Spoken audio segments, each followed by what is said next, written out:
नमस्कार जी। सहज साई। क्या नाम है जी आपका? रोशनी दासी। रोशनी जी, कहाँ से आए हैं आप? अधीन से। संत रामपाल जी महाराज से नाम दीक्षा लेने से पहले क्या भक्ति साधना करते थे? सतगुरु रामपाल जी महाराज से नाम दीक्षा लेने से पहले हम कबीर पंथ में थे और ब्रह्मा विष्णु उमेश की भक्ति करते थे। मेरे पापा जो है वो व्रत भी रखते थे, श्राद्ध भी निकालते थे, हनुमान चालीसा पढ़ते थे, गीता का पाठ करते थे और हम मंदिरों में जाते थे। ये सब हम भक्ति साधना करते थे। आप पहले भी कबीरपंथी थे और मंदिरों वगैरह में भी जाते थे, तो फिर आप संत रामपाल जी महाराज की शरण में कैसे आए?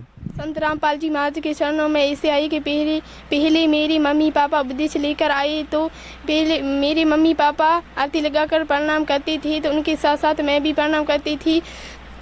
सत्संग सुनते थे तो उनके साथ साथ मैं भी सत्संग सुनती थी।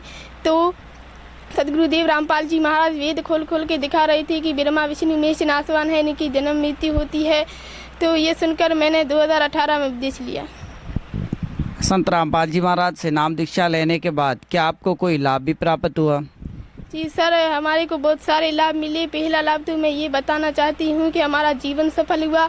हमारे को पूर्ण गुरु मिल गए, पूर्ण मंत्र मिल गए, शास्त्रों के अनुसार भक्ति मिल गई। और दूसरा लाभ मैं ये बताना चाहती हूँ कि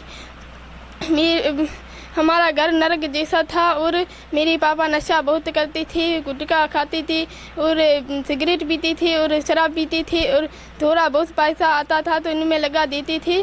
तो अब सतगुरुदेव रामपाल जी महाराज की दया से मेरे पापा का नशा छूट गया और हमारे घरों में भूत प्रेत थे।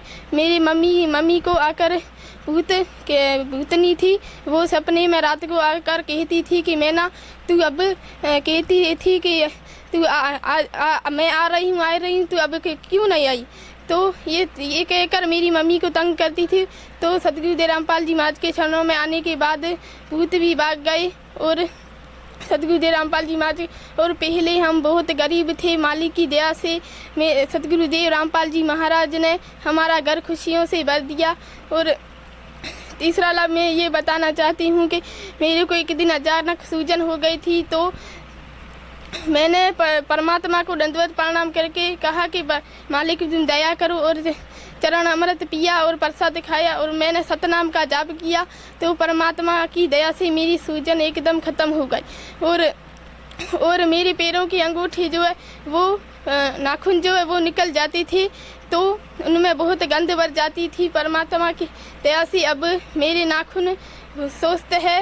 और परमात्मा कहते हैं कि सतगुरु चरण में आने से आई टले भला, जो मस्तक में सूली है कांटे में टल जा। तो परमात्मा हमारे मस्तक में सूली थी, कांटे में टाल दी। बहन जी, आपने बताया कि आपके घर में जो है बहुत सारी कष्टें थी, आपके पिताजी नशा करते थे और जो है आपकी माता को जो है भूत प्रेत की बाधा थी।